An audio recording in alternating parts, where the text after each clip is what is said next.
అండి ఈరోజు మనము గుత్తి వంకాయ కూర చేసుకుందాం. దానికోసం డ్రై రోస్ట్ చేసుకోవాలి. ఫస్ట్ ముందుగా పల్లీలు బుడ్డలితనాలు వేసుకోవాలి. కొంచెం లైట్గా రోస్ట్ అవ్వగానే జీలకర్ర, లవంగ, ఇలాచి, దాల్చిన చెక్క,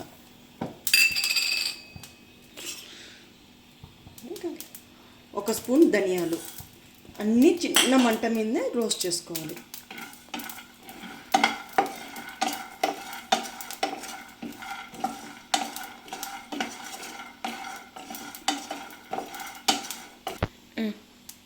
కొంచెం రోస్ట్ అయ్యాక డ్రై కోకోనట్ పౌడర్ ఒక స్పూన్,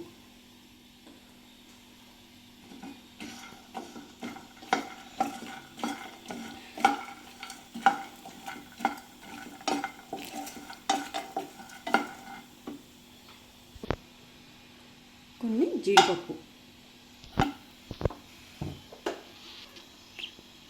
కొంచెం కరివేపాకు.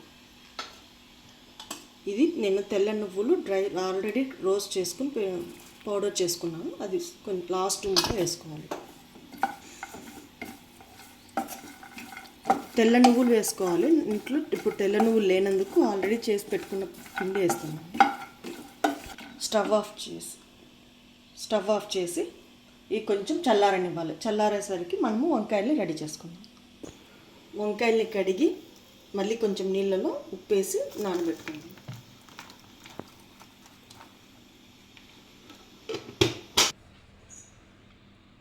డ్రై రోస్ట్ చేసుకునేవన్నీ మిక్సీలో వేసుకొని పొడి చేసుకోవాలి.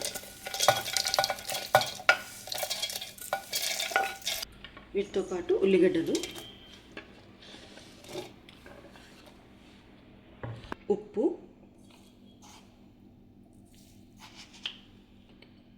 కొంచెం పసుపు,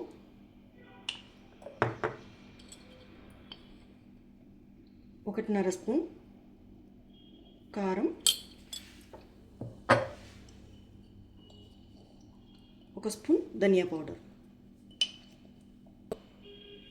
కొంచెం అల్లం వెల్లుల్లి ముద్ద,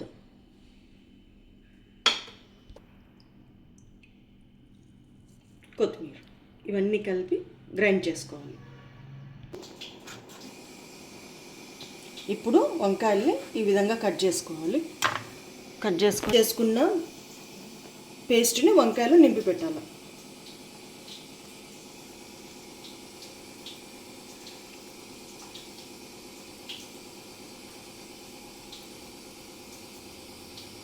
ఈ విధంగా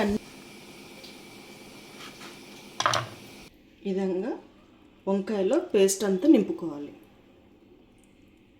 కొంచెం కొంచెం నింపుకొని తర్వాత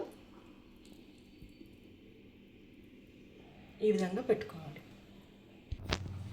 ఈ విధంగా అంతా మసాలా నింపుకొని పోలూరు వంకాయ, నేను అయితే పోలూరు వంకాయలు తీసుకున్నాను. మెయిన్గా వంకాయల్లో పుచ్చు లేకుండా చూసుకోవాలి. నేను పోలూరు వంకాయలతో చేస్తున్నాను. ఇప్పుడు స్టవ్ వెలిగించుకొని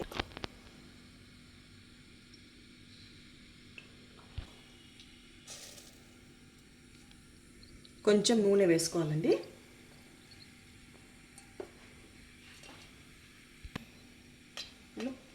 పోపు, కరివేపాకు, ఒక ఆనియన్, ఒక టమాటో,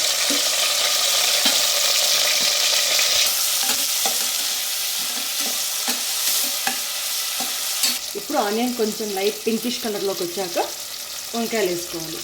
పోలూరు వంకాయలు బాగుంటాయండి. పుచ్చులు ఒక్కటి లేకుండా చూసుకోండి.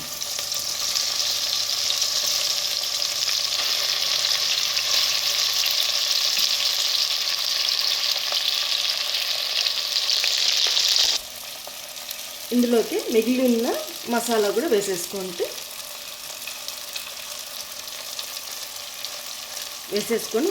కుక్కర్ మూత పెట్టేసి కొంచెం వాటర్ వేసి కుక్కర్ మూత పెట్టి ఒక విజిల్ వచ్చిన తర్వాత వెయిట్ చేద్దాం. మసాలాలో మిగిలిన వాటర్లో వేసేసుకున్నాం.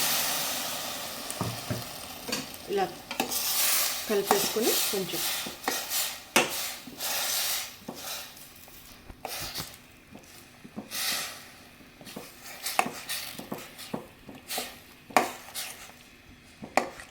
కుక్కర్ మూత పెట్టేసుకొని ఒక విజిల్ చాలండి. విజిల్ వచ్చేసిందండి.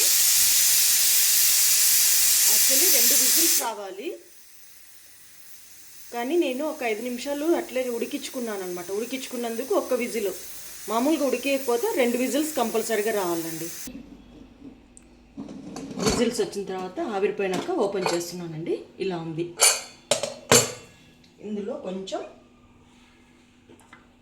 చింతపండు రసం వేసుకోవాలి లైట్గా. చింతపండు రసం పిండుకున్నాం కదా, కొంచెం ఇట్లా ఇచ్చేసుకుంటే కలుపుకుంటే